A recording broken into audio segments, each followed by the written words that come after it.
So Netflix is planning on making a live action show. Oh, with all the issues with Netflix, and then looking at this in the leaks, this looks absolutely terrible. Hey, what is going on, everybody? How are you all doing today? I hope you all are having a wonderful and fantastic day today, and if not, hopefully you all will have a better tomorrow. So, as many of you probably already knew, Netflix is already going to be working on a live action Resident Evil series. And from the moment this was announced, I never had faith in this because typically live adaptations of games they don't seem to go well, right? And so of course, Netflix did announce that they were going to make this Resident Evil adaptation, and I just didn't have faith from the start. I just didn't.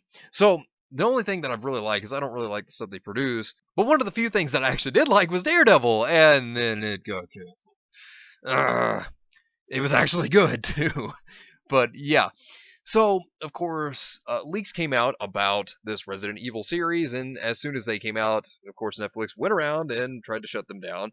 And the thing is, the internet never forgets. So, leaks are still around in places. Well, big thing of it is, this tweet actually seemed to confirm some of the leaks. So this is the tweet here, and then we're going to take a look at the leaks. So Netflix stated this. When the Wesker kids move to New Raccoon City, the secrets they uncover might just be the end of everything. Resident Evil, a new live-action series based on Capcom's legendary survival horror franchise, is coming to Netflix. Oh, this doesn't sound good. I don't have any hope in this at all whatsoever. This just sounds like it's going to be a disaster. People were actually responding to this too, stating, Netflix, so how can we adapt Resident Evil into a live-action series? Fans pitch.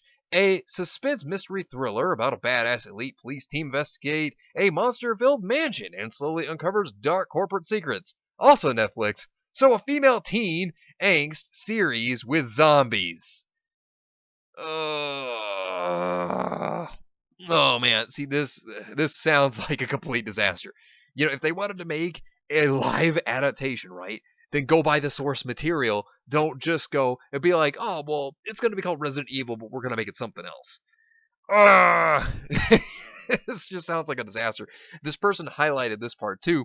14-year-old sisters Jade and Billy Wesker are moved to New Raccoon City, a manufactured corporate town forced on them right as adolescence is full swing.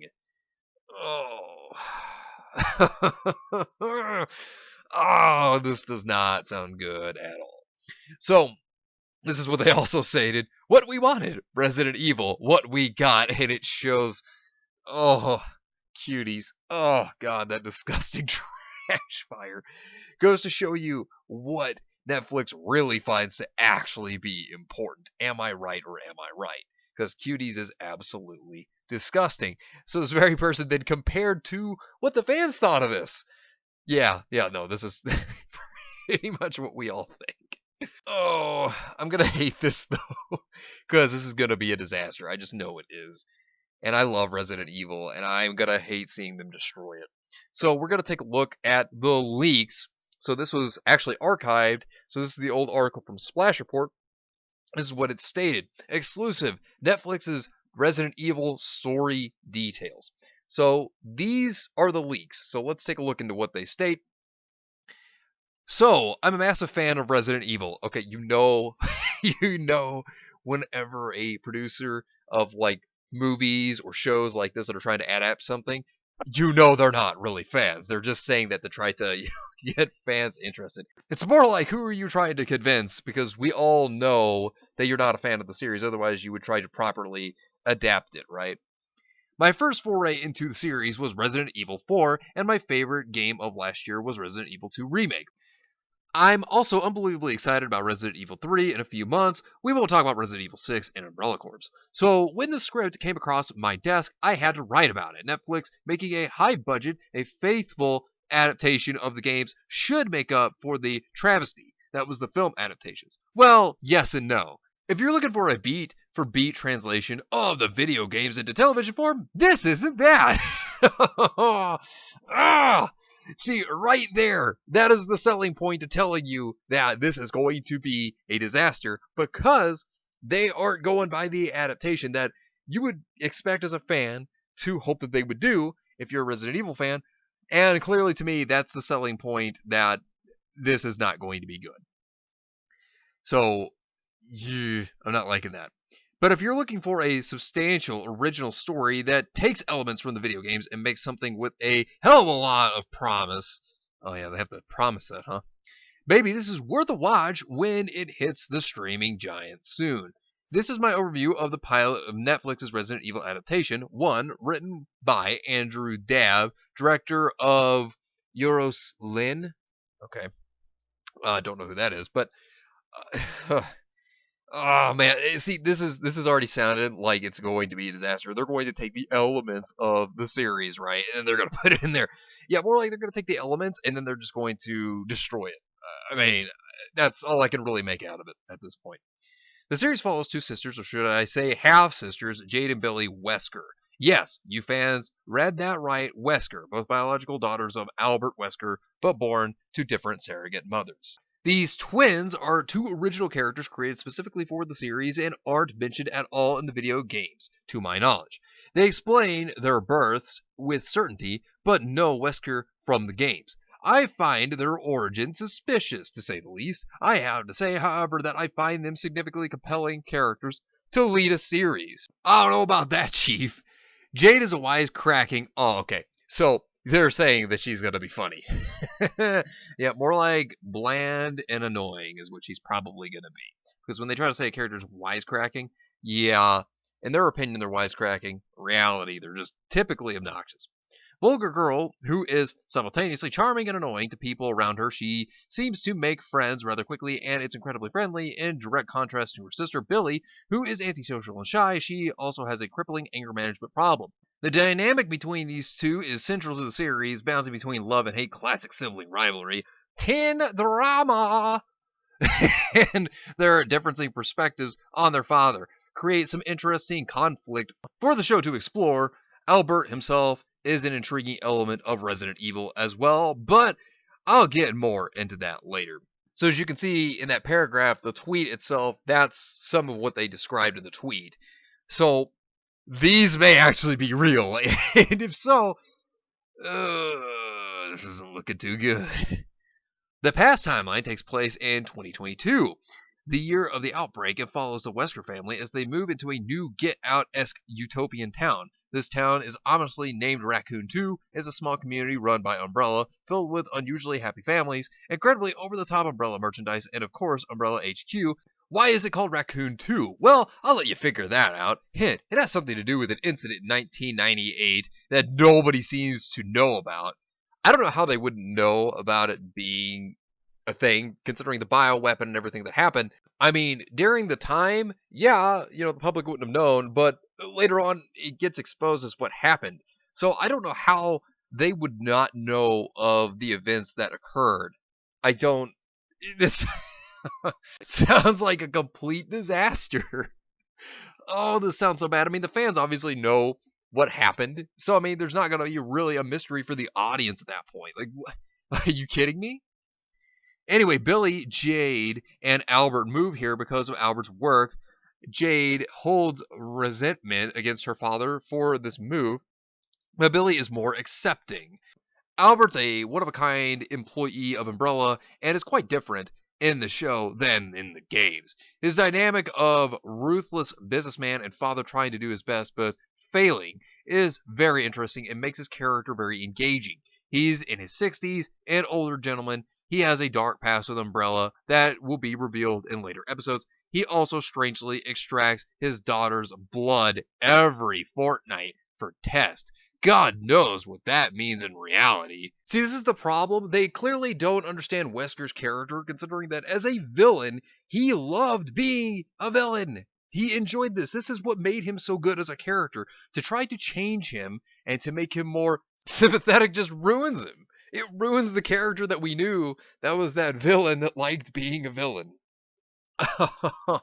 Oh, this is going to be a disaster in the making. I mean, seriously, this just sounds terrible. This sounds absolutely horrible. So, this past timeline mainly centers on Jade and Billy. Getting used to life at a new school and town, Billy gets into tussles with a student while Jade fits right in. Okay, so basically this is nothing more than them talking about growing up, like what it was like for them. Okay, well, I don't really care about that. I think many of you probably don't either. The bits and pieces we get of Umbrella are fantastic and set up the world with the right amount of mystery and terror. In 2022, Umbrella is trailing a lucrative new antidepressant called Joy. The college that is set to make them even richer. Oh, it's called Joy. They call the drug Joy. Yeah, I like to call what I'm hearing depression. So they have been testing the product on animals despite them convincing the world that they do not do animal testing. They have been working on this drug for more than 2 decades, with the first trial going dreadfully wrong. Oh, of course it would. Nevertheless, they are pushing for this to be released ASAP. Albert, in contrast to his video game self, is fighting the higher powers to get more time to perfect the drug, like I said. A different Albert than you would expect. Yeah, which people are not going to be a fan of. The little bit we get of Umbrella in 2036 is terrifying and aggressive. I'll leave it at that. We do see a minor character from the games make a small appearance in this episode, but they seem to have been altered quite a bit and only resemble the source material ostensibly. Oh, no way! I never would have guessed they would have reimagined a character, let alone an entire franchise. Man, what would have given anybody that thought, right? But here's the big selling point on why this is going to be trash. Right here, another big point. There was one already? Well, here's the second one right here. This isn't the adaptation of Resident Evil you were expecting, but it very well may be the one you end up loving. Yeah, I highly doubt that. Highly doubt that. I liken it to HBO's brilliant adaptation of Watchmen. Oh, that's a terrible comparison because Watchmen, that HBO version, was trash, albeit not nearly as significant to the thematically rich. It's a unique reimagining of an iconic franchise, taking some aspects from the source material and making something new from it. Yeah, that sounds like a disaster because that's not what anybody wants. Anybody that's a fan would want it to just be adapted. It doesn't need to be reimagined or redone. I mean, seriously. Some pieces we see from the games seem to be quite faithful wolf, so that's the zombie dogs, obviously. And the new stuff is a welcome addition to a series that is ridiculously convoluted. How is the series convoluted at all? I mean, all you have to do with Resident Evil 1, right? Mansion, people, zombies. Let the chaos commence. I mean, how is that hard to understand? I mean, seriously, not hard. People might argue that a straight adaptation of Resident Evil 1, 2, 3, or 4 would have been better, and I don't necessarily disagree, but I am still intrigued by what they have set up with this pilot. Ugh. Doesn't sound good to me. Little has been revealed about this project since its initial announcement, so I hope this sheds some light on what it will be and maybe put some of you at ease. Give Netflix's Resident Evil a chance. Whenever they decide to put it out, you might enjoy it. Ugh. This leak sounds like a disaster. I'd still take this with a grain of salt, though, but I would say there's merit to this, especially with that tweet itself. It's kind of correlating a little bit with some of the things that were brought up here. Since there is one point here in this, I would say that these are credible at this point. And, when you look at what has been going on with Netflix, and their trash fire like cuties, for example, like, oh good lord, that's disgusting. But with all of that's been brought up and that's going to be going on with Netflix, it just looks to me like another series that they're going to just completely destroy. That's my personal take on it. But yeah, this doesn't look good, and it looks like they're just destroying Resident Evil. But anyways, I'll be back again on Tuesday. Let me know what you think about this entire situation down below. Subscribe to the channel if you are new here, and make sure you are still subscribed because YouTube is unsubscribing people from all their favorite channels. So make sure you are still subscribed to all your favorite channels. Hit the video with a like, and also be sure to share the video on social media. Spread the word. and get it out there. It's greatly appreciated, and it really helps out the channel a lot. Also, be sure to follow me on Discord. We have a wonderful community there. Not only that, but it will keep you up to date on when the newest videos will be released, as well as any other upcoming events in the near future. So be sure to follow me on Discord.